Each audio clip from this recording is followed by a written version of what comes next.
ನಮ್ಮ ರಾಜ್ಯದ ಎಲೆಕ್ಷನ್ ಕಮಿಷನರ್ನ ಭೇಟಿ ಮಾಡಲಿಕ್ಕೆ ನಾನು, ರಾಮಲಿಂಗಾರೆಡ್ಡಿ ಅವರು, ದಿನೇಶ್ ಅವರು, ರಿಜ್ವಾನ್ ಅವರು, ಶ್ರೀನಿವಾಸ್ ಅವರು, ಸುರೇಶ್ ಅವರು, ಪುಟ್ಟಣ್ಣ ನಾವೆಲ್ಲ ಬಂದು ಭೇಟಿ ಮಾಡಿದ್ದೇವೆ. ಒಂದು ಡೆಲಿಗೇಷನ್. ಹಿಂದೆ state election commission voter list ಅಲ್ಲಿ ಅವರು ಮಾಡ್ತಾ ಇದ್ದಾರೆ. ಹಿಂದೆ ನಮ್ಮ ಎಲೆಕ್ಷನ್ ಕಮಿಷನ್ ಏನು ವೋಟರ್ ಲಿಸ್ಟ್ ಕೊಟ್ಟಿತ್ತು ಆ ಬೇಸು ತೆಗೆದುಕೊಂಡು ಹೋಗ್ತಾ ಇದ್ದಾರೆ. ಅಲ್ಲೇನಾಗಿದೆ, ಒಂದೇ ಮನೆಯಲ್ಲಿ ಎರಡೆರಡು ವೋಟ್ನ ಬೇರೆ ಕಡೆ ಬೂತ್ಗೆ ಹಾಕಿದ್ದಾರೆ, ಒಂದು ವೋಟ್ನ ಬೇರೆ ಬೂತ್ಗೆ ಹಾಕಿದ್ದಾರೆ. ಈ ರೀತಿಯೆಲ್ಲ ಆಗಿದೆ. ಸೊ ಮ್ಯಾಪಿಂಗ್ ಸರಿಯಾಗಿ ಆಗ್ತಾ ಇಲ್ಲ. ಸೊ ಅದಕ್ಕೆ ನಮ್ಮ BLAಗೆ ಯಾವುದೇ ಪೊಲಿಟಿಕಲ್ ಪಾರ್ಟಿ ಇರಲಿ, BLAಗಳನ್ನ ಕಂಪಲ್ಸರಿ ಕರ್ಕೊಂಡು ಅವರು ಹೋಗ್ಬೇಕು. ಸ್ಟ್ರೀಟು ಮ್ಯಾಪಿಂಗ್ ಆಗಬೇಕು, ಮನೆನೂ ಮ್ಯಾಪಿಂಗ್ ಆಗಬೇಕು, ವೋಟು ಮ್ಯಾಪಿಂಗ್ ಆಗಬೇಕು. ಆ ದೃಷ್ಟಿಯಿಂದ ತಾವು ಏನು ಹಿಂದೆ ಲ್ಯಾಪ್ಸ್ ಆಗಿತ್ತು ಕೆಲವು ಕ್ಷೇತ್ರಗಳಲ್ಲಿ, ಕೆಲವು ಬೂತ್ಗಳಲ್ಲಿ, ಅದೆಲ್ಲ ಸರಿ ಆಗಬೇಕು. ಇದನ್ನ ನೀವು ನ್ಯಾಯಬದ್ಧವಾಗಿ ಏನು ಕಾನೂನು ಚೌಕಟ್ಟಿನಲ್ಲಿ ಮಾಡಿದ್ದಾರೆ, ಯಾವುದೇ ಪೊಲಿಟಿಕಲ್ ಪಾರ್ಟಿಯವರಿರಲಿ ಅವ್ರನ್ನೂ ಇನ್ವಾಲ್ವ್ ಮಾಡ್ಕೊಳ್ಳಿ. ಎಲ್ಲರನ್ನೂ ಮಾಡಿಕೊಂಡು ನ್ಯಾಯಬದ್ಧವಾದಂಥ ವೋಟರ್ ಲಿಸ್ಟು, ಯಾಕೆಂದ್ರೆ ಈ SIR ಮಾಡ್ತಾ ಇರೋದ್ರಿಂದ ನಾವು ಜಾಗೃತರಾಗಬೇಕು. ನಾನು ಎಲ್ಲ BLAಗಳಿಗೆ, ಎಲ್ಲ ಪೊಲಿಟಿಕಲ್ ಲೀಡರ್ಸ್ಗೂ ನಾನು ಹೇಳ್ತಾ ಇದ್ದೀನಿ, ಕೆಲವರೆಲ್ಲ ಬಹಳ ಮಿಸ್ಯೂಸ್ ಮಾಡ್ಕೊಂಡಿದ್ದಾರೆ. SI ಮಾಡೋಂಥ ಸಂದರ್ಭದಲ್ಲಿ ಹಿಂದೆ ಎಲ್ಲ ಯಾರ್ಯಾರೋ ಫಾರಂ 7 ಕೊಟ್ಬಿಟ್ಟು ಡಿಲೀಟ್ ಮಾಡಿಸೋದು, ಆ ಕೆಲಸ ಕೂಡ ಎಲ್ಲ ನಡೆದಿದೆ. ಅದೆಲ್ಲ ಕ್ಲೀನಾಗಿ ರೆಕ್ಟಿಫೈ ಆಗಬೇಕು. ಬೆಂಗಳೂರು ನಗರದಲ್ಲಿ ಎಲೆಕ್ಷನ್ ಮಾಡ್ತಾ ಇದೀವಿ, ಜಿಲ್ಲಾ ಪಂಚಾಯತಿ ಎಲೆಕ್ಷನ್ ಮಾಡ್ತಾ ಇದೀವಿ, ತಾಲೂಕ್ ಪಂಚಾಯತಿ ಎಲೆಕ್ಷನ್ ಮಾಡ್ತಾ ಇದೀವಿ. ಹೀಗೆ ಇದನ್ನ ಪರಿಶುದ್ಧವಾದಂಥ ವೋಟರ್ ಲಿಸ್ಟ್ನ ನಮ್ಮ ರಾಜ್ಯದಲ್ಲಿ ನೀವು ಮಾಡಬೇಕು.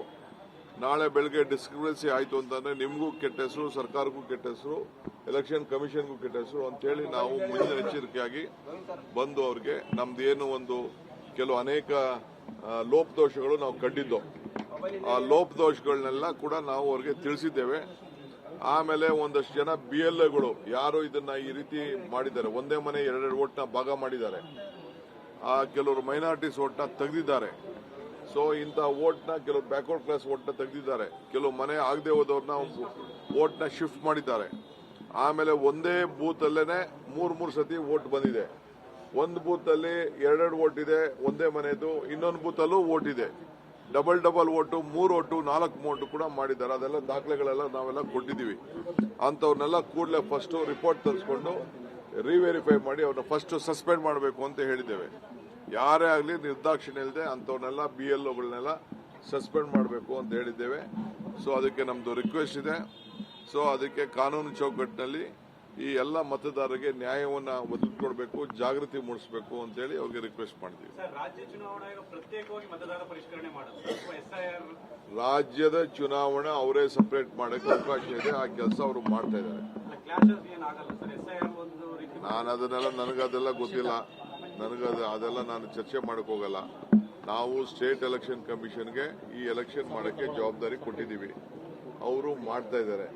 ಆ ಮಾಡ್ತಾ ಇರತ್ತ ನೀವು ಬಹಳ ಹಿಂದೆ ನಾವ್ ಯಾಕೆ ಕೊಟ್ರೆ ಇವ್ರಿಗೆ ಆ ಹೋಟೆಲ್ ಸರಿ ಇಲ್ಲ ಅಂತ ನಾವು ಇವ್ರಿಗೆ ಹೇಳಿದೀವಿ. ನಾವು ನೀವೇ ಸಪರೇಟ್ ಆಗಿ ಮಾಡಬೇಕು ಅಂತ ಹೇಳಿದೀವಿ. ಎಲ್ಲ ಹೋಗಿ ಮ್ಯಾಪಿಂಗ್ ಮಾಡಲಿ, ಕರೆಕ್ಟಾಗಿ ಹುಡುಕ್ಲಿ, ಎಲ್ಲರಿಗೂ ಯಾರು ಮತದಾನದ ಹಕ್ಕಿಗೆ ಅರ್ಹತೆ ಇದ್ದಾರೆ ಅವ್ರಿಗೆಲ್ಲ ಮತ ಕೊಡ್ಲಿ ಅಂತ ಹೇಳಿ ನಮ್ಮ ಮನವಿ ಇದೆ.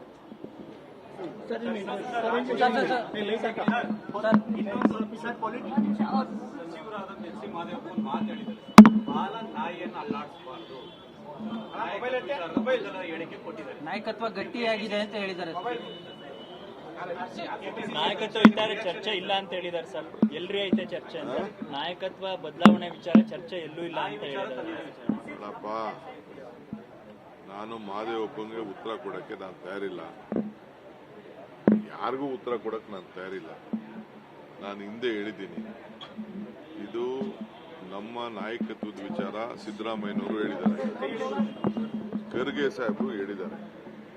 ಇದು ನಾನು, ಸಿದ್ದರಾಮಯ್ಯನವರು ಮತ್ತು ಹೈಕಮಾಂಡ್ ನಾವೆಲ್ಲ ಸೇರಿ ತೆಗೆದುಕೊಂಡಿರುವಂತ ಒಂದು ತೀರ್ಮಾನ. ಆ ತೀರ್ಮಾನ ಏನಿದೆ ಅನ್ನೋದು ಟೈಮ್ ಬಂದಾಗ ಉತ್ತರ ಸಿಗ್ತದೆ. ಇದೇನು ಕದ್ದು ಮುಚ್ಕೊಂಡು ಇಬ್ರು ಗುಟ್ಟು ವ್ಯವಹಾರ ಏನಿಲ್ಲ. ಇಲ್ಲಿ ಎಲ್ಲರೂ ಸಿದ್ದರಾಮಯ್ಯನವರೇ ಟೈಮಲ್ಲಿ ಏನು ಅದಕ್ಕೆ ಉತ್ತರ ಹೇಳಬೇಕು ಅದನ್ನ ಜನಕ್ಕೆ, ರಾಜ್ಯದ ಜನಕ್ಕೆ ಸಂದೇಶ ಕೊಡ್ತಾರೆ. ನಾನು ಇದನ್ನ ನಿನ್ಗೆಲ್ಲ ಉತ್ತರ ಕೊಡಕ್ಕೆ ನಾನು ತಯಾರಿಲ್ಲ. ನಾನು ಏನ್ ಹೇಳಬೇಕು ಅಷ್ಟು ಹೇಳ್ತಾ ಇದ್ದೀನಿ. ನನಗೆ ಯಾವ ಟೂರ್ ಬಗ್ಗೆನೂ ನನಗೆ ಗೊತ್ತಿಲ್ಲ. ಅವ್ರವ್ರ ವೈಯಕ್ತಿಕವಾದ ವಿಚಾರಗಳಿದೆಯೋ ಇಲ್ಲ ಯಾರು ಕಳಿಸ್ತಾ ಇದ್ದಾರೋ ಯಾರು ಸ್ಪಾನ್ಸರ್ ಮಾಡ್ತಾ ಇದ್ದಾರೋ ನನಗೇನು ಗೊತ್ತಿಲ್ಲ. ಸೊ ಅದು ಅವ್ರುಂಟು, ಟೂರ್ ಹೋಯ್ತಾ ಇರೋರು ಉಂಟು, ಕಳಿಸ್ತಾ ಇರೋರು ಉಂಟು, ಅವ್ರುಂಟು. ನಾನು ಪಕ್ಷದ ಅಧ್ಯಕ್ಷನಾಗಿ ನಾನು ಇದಕ್ಕೆ ನನಗೆ ಗೊತ್ತಿಲ್ಲ. ನಾನು ಇದಕ್ಕೆ ಇಂಟರ್ಫಿಯರ್ ಆಗುತ್ತೆ ಅಂತ ತಯಾರಿ